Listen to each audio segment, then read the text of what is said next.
The Nanny wouldn't have been the same without Fran Drescher's unforgettable portrayal of Fran Fine. Her signature style, witty humor, and undeniable presence were the heart and soul of the show. In fact, the show drew inspiration from Fran Drescher's own life. Growing up in Queens, she brought her unique perspective and humor to the character. The Nanny was a true product of the 90s, filled with quirky characters and hilarious running gags. But what about the rest of the cast? Let's take a trip back to Flushing, Queens, and see how they all landed on this hit show and what they've been up to since. Lauren Lane as CeCe Babcock. Chastity Claire CeCe Babcock, the antagonist of The Nanny and a business associate of Maxwell, is portrayed by the talented actress Lauren Lane. Throughout the series, her character is referred to as CeCe, and it's only in the finale that her full name, Chastity Claire, is revealed, adding a layer of intrigue to her persona. Lane, an accomplished actress, was born in Oklahoma City, Oklahoma, but spent her formative years in Arlington, Texas. She attended Lamar High School and furthered her education by obtaining a Bachelor of Fine Arts degree from the University of Texas at Arlington.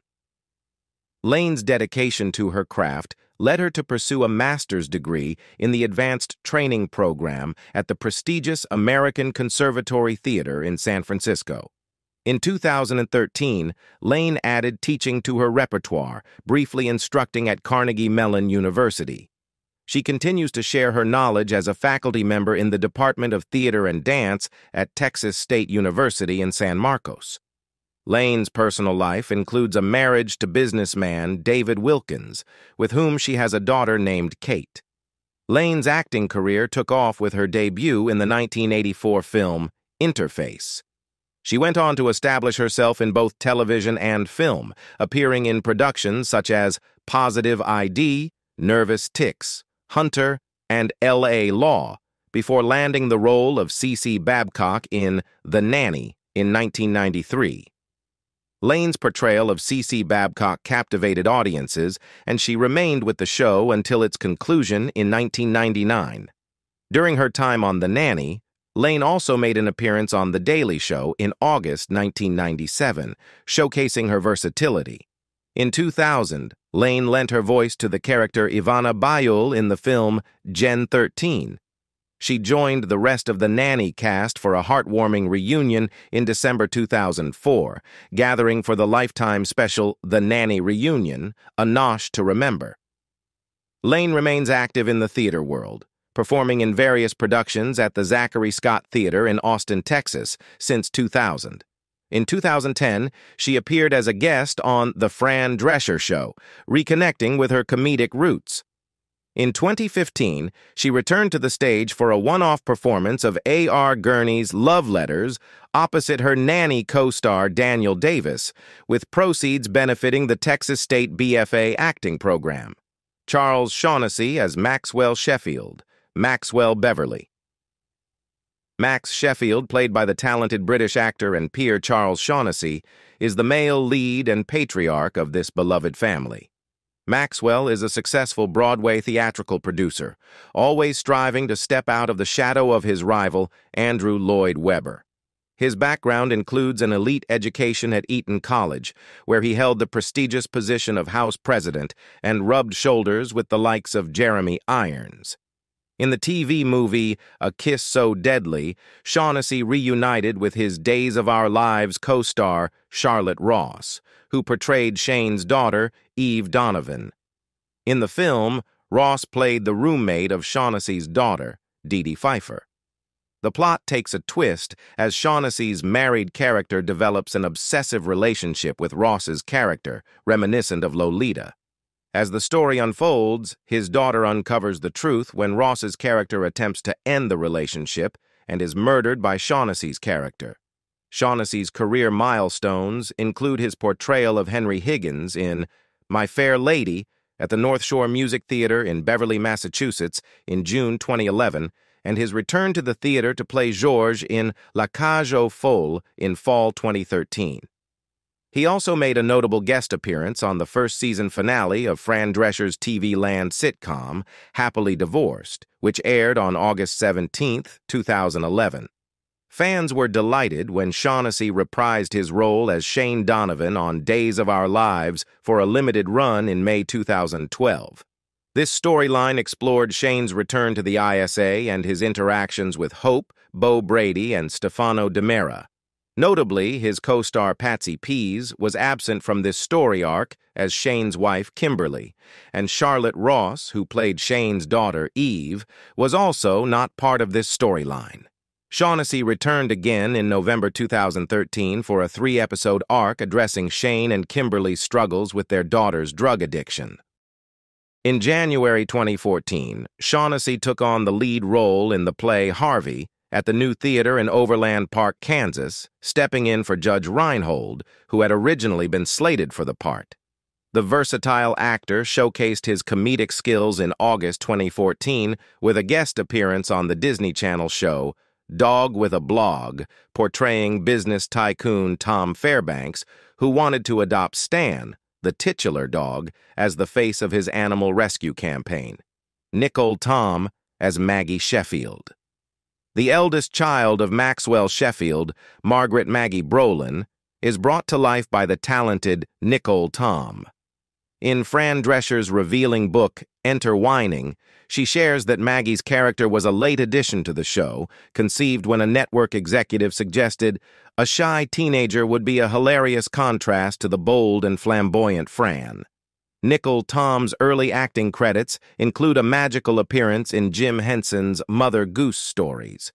She charmed audiences with a guest role on The Fresh Prince of Bel-Air in 1991, and then landed her breakthrough role as Rice Newton in the hilarious 1992 comedy Beethoven.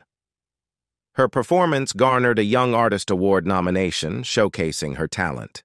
Tom embraced a dramatic turn with a recurring role as troubled teen Sue Scanlon on Beverly Hills 90210. She reprised her beloved role as Rice Newton in the 1993 sequel Beethoven's Second, once again earning a Young Artist Award nomination. She also lent her voice to the character of Rice for the Beethoven animated series, showcasing her versatility. In 1993, Tom portrayed J.C. Woodman in the gripping NBC miniseries Bloodlines: Murder in the Family. Her diverse acting range continued to shine as she guest-starred on popular shows like Stalker, Gotham, and Survivor's Remorse in 2015.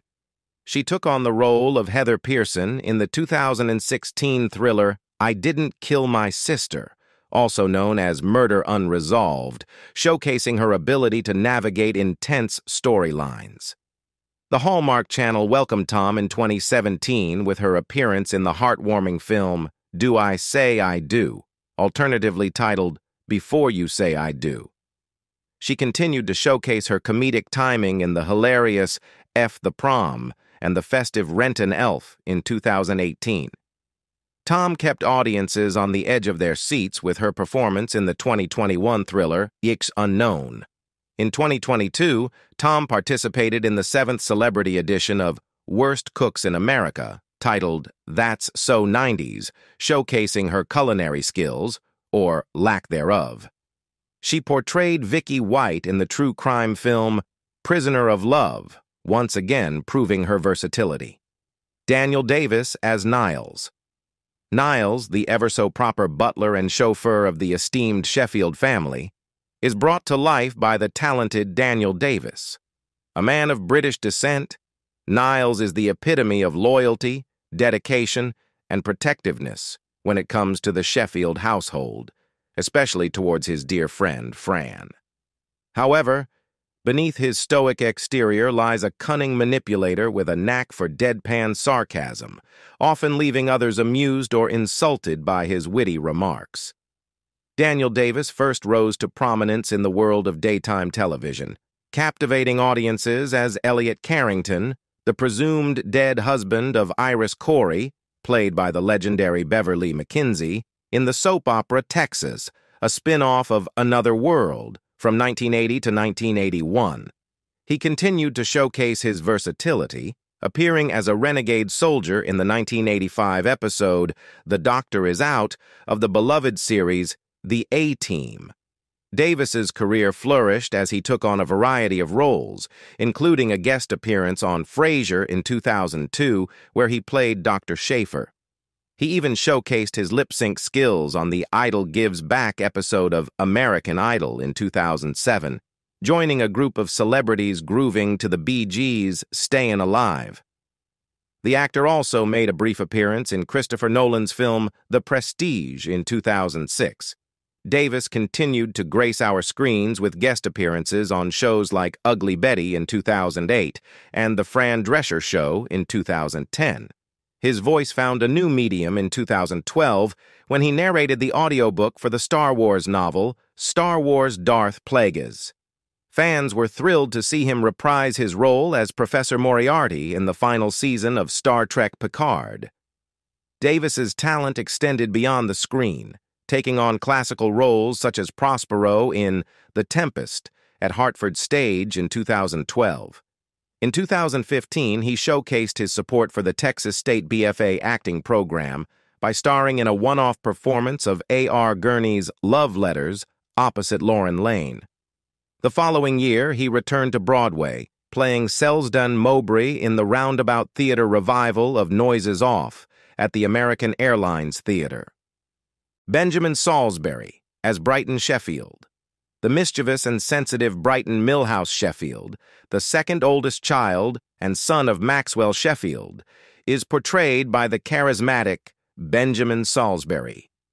Feeling a bit left out as the middle child between two sisters, Brighton often finds himself in playful squabbles with his siblings, creating a dynamic of loving chaos within the Sheffield family. Salisbury, born in Minneapolis, Minnesota on October 19, 1980, to David Arthur Salisbury and Mindy Jo, née Schneiderwind, began his journey towards the spotlight.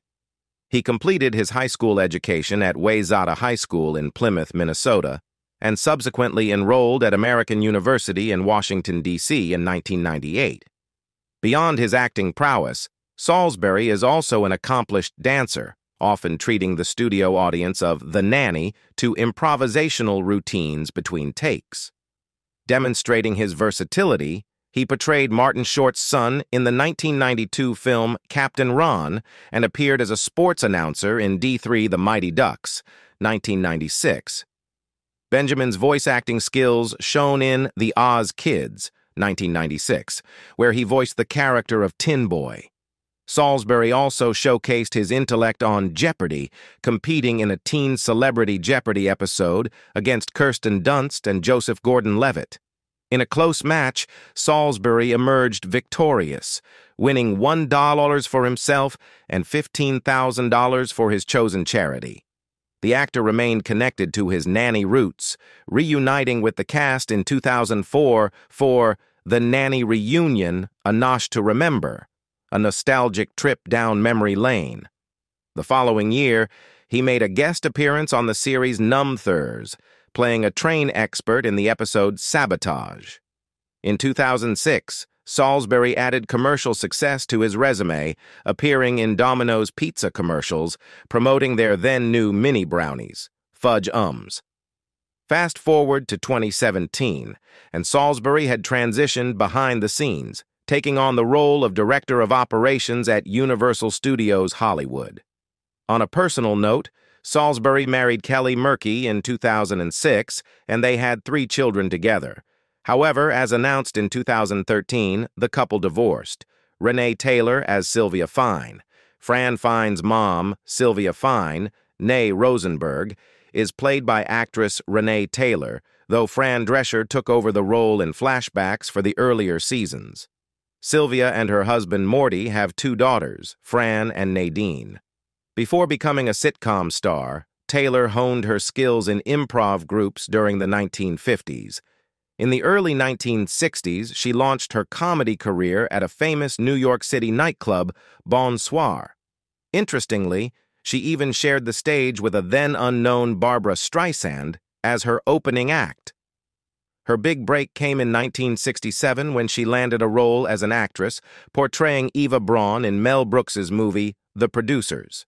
She secured this part while performing in the play Love alongside Gene Wilder, who was later cast as the lead character by Brooks. More recently, Taylor has appeared in several films and shows. In 2016, she played Mrs. Kessler in the Netflix movie The Do-Over, alongside Adam Sandler. She also had roles in the TV show Rock in a Hard Place and the 2017 film How to Be a Latin Lover. Another notable project was Tango Shalom, where Taylor acted with her husband, Joseph Bologna, in his final film appearance before his passing. The movie was released in theaters in 2021 and later became available on streaming services and DVD. Taylor herself took to the stage in an off-Broadway play titled My Life on a Diet, which she co-wrote with Bologna. The play was such a success that it was extended twice and even went on a national tour. Married since 1965 to actor Joseph Bologna, Taylor had a son named Gabriel with him. Gabriel, a filmmaker, even directed his parents in their last movie together, Tango Shalom. Sadly, Joseph passed away in 2017. Madeline Zima as Grace Sheffield. The youngest Sheffield child, Grace, nicknamed Gracie, is played by actress Madeline Zima. Gracie has a talent for using fancy words that leave others confused and loves diagnosing people with made-up illnesses. Her special bond with Fran, who calls her Gracie, starts when a little Gracie even travels to Fran's neighborhood on her day off because she misses her nanny. It's during this visit that Gracie gets a taste of a Jewish wedding for the first time. Zima's career took off after The Nanny. She landed the lead role of Mia Lewis for the first 2 seasons of the Showtime drama Californication, alongside David Duchovny. She even reprised the role for guest appearances in later seasons. To promote a fictional book written by her character, Zima even starred in online webisodes for the show. Beyond television, Zima has appeared in several movies, including The Hand That Rocks the Cradle, A Cinderella Story, and Looking for Sunday. She also took on a co-starring role in the ABC drama pilot Gilded Lilies, though the show wasn't picked up. In 1998, James faced accusations of sexually assaulting a 26-year-old woman, but those charges were later dropped. In 2020, his estate was sued for $50 million by a woman who claimed he assaulted her when she was 15 at a group home for troubled youths in Buffalo, New York, in 1979. This lawsuit was eventually dismissed. What was Rick James's net worth? Rick James was an American singer, songwriter, musician, and record producer who had a net worth of $250,000 at the time of his death in 2004. Had he lived another decade or two, he could have seen a significant financial boost from the rise of streaming services and music catalog sales. Court documents released shortly after his death revealed that Rick's estate was worth just $250,000. Rick was known for his lavish spending habits during his lifetime. Throughout much of the 1990s, he spent $7,000 per week on cocaine, which he later called a hell of a drug. He also spent millions on legal troubles, including a multi-million-dollar settlement to a woman who accused him of assault. At the time of his death, Rick James was living in a modest apartment in Burbank, California. Rick's heirs might have been disappointed by the value of his estate at the time of his death, but he did leave them one extremely valuable asset: the rights to his songs. Decades later, Rick's music continues to be streamed millions of times each year and is frequently sampled by popular artists. One of the most famous samples is in MC Hammer's song, You Can't Touch This. Initially, Hammer's song wasn't released as a single, so fans had to buy the entire album to hear it. This strategy helped Hammer's album sell over 18 million copies worldwide. In November 2020, Rick's heirs sold a 50% stake in his publishing catalog to Hypgnosis Songs Fund for an undisclosed amount. This deal included a 50% stake in Rick's recorded music masters, writer's share, and rights to 97 songs.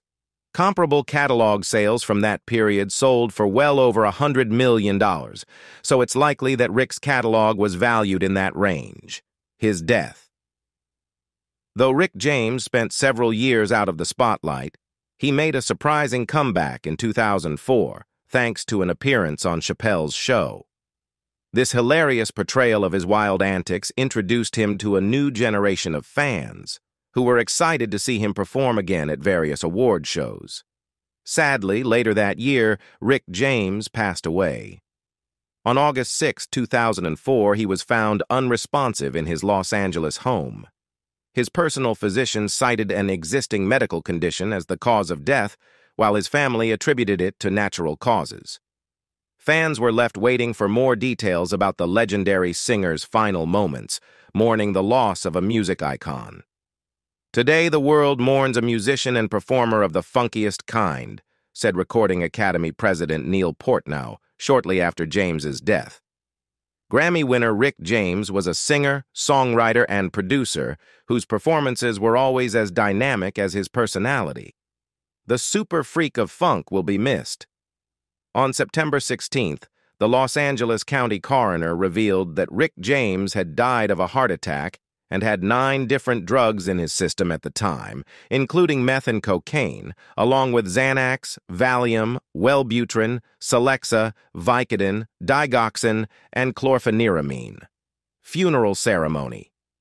News of his death prompted an outpouring of tributes, with fans and fellow musicians remembering his immense talent and captivating performances.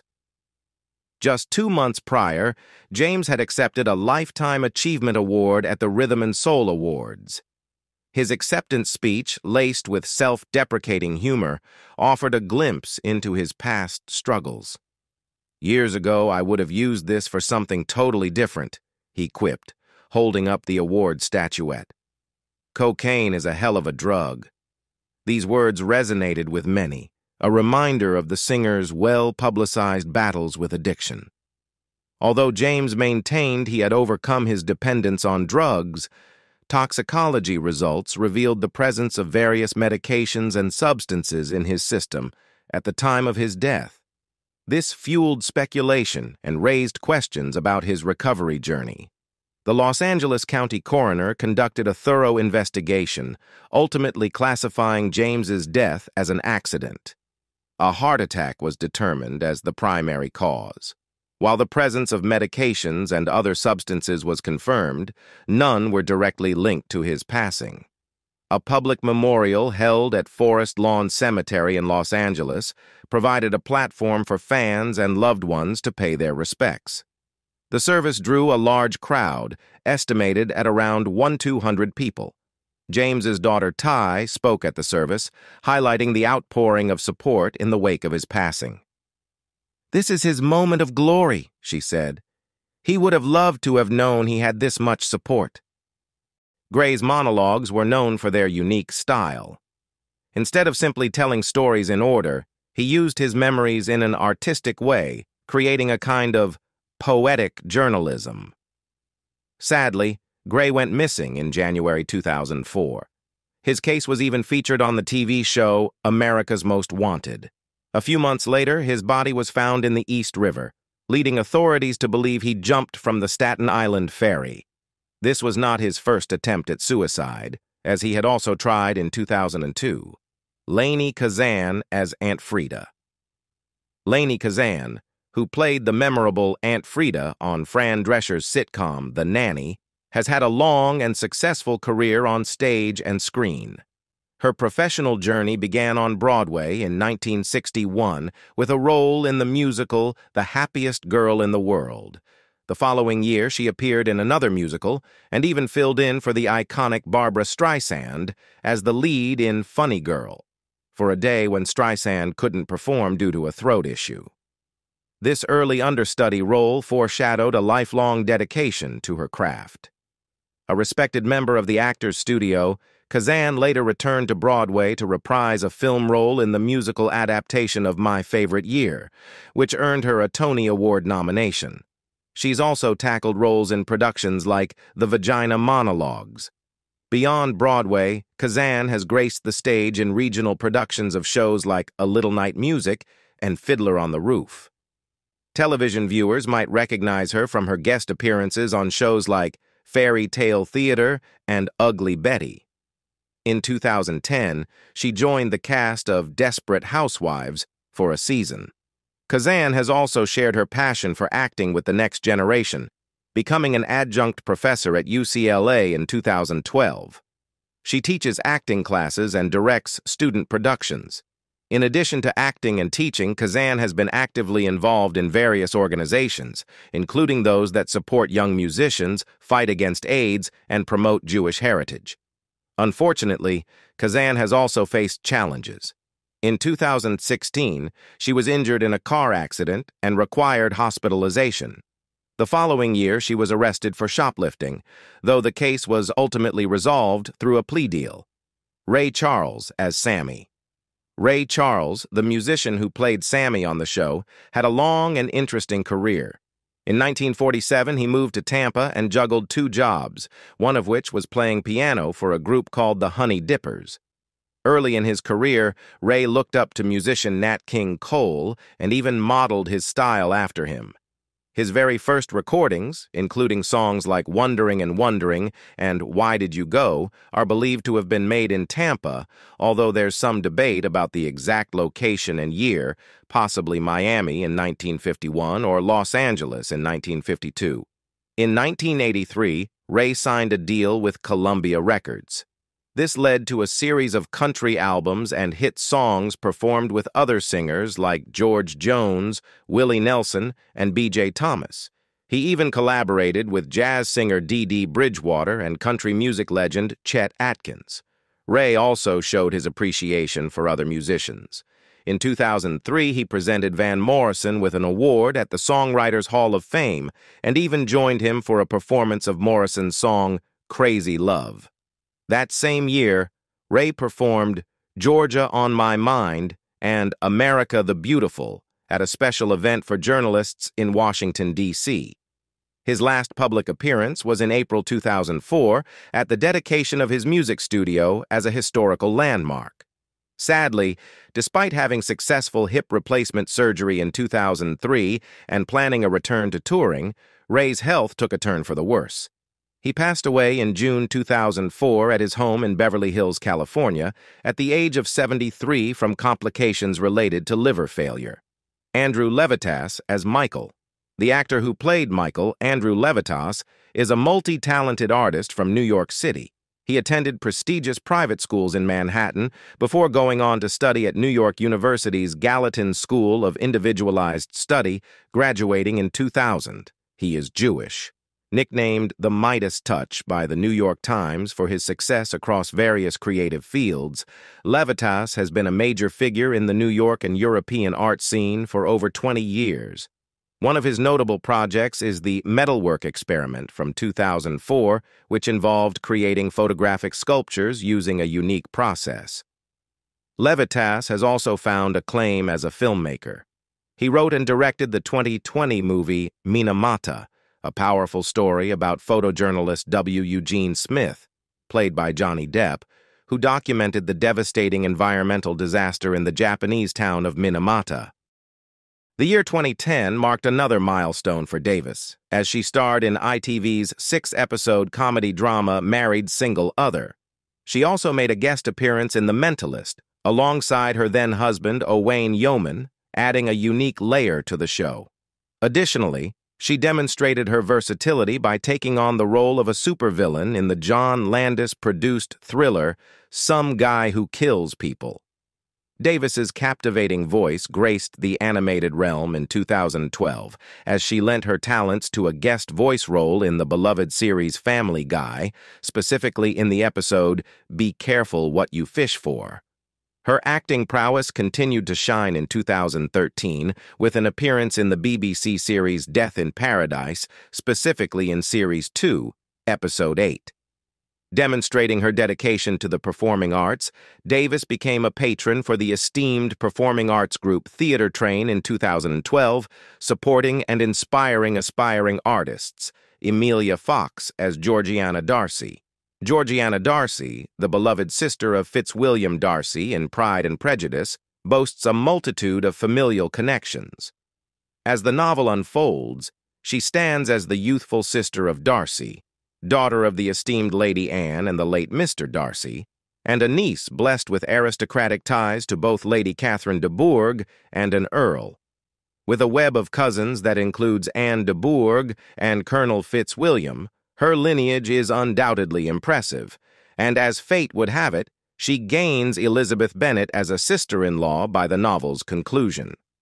Fox's exploration of true crime narratives further showcases her diverse interests.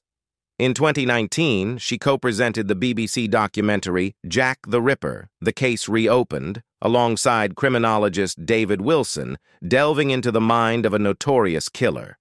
Their successful collaboration continued with In the Footsteps of Killers, a compelling documentary series examining cold cases. The show's popularity led to a second series, which captivated audiences in January 2023. On a personal note, Fox has had several notable relationships, including with chef Marco Pierre White from 2012 to 2016 and Luc Chaudry from 2019 to 2020.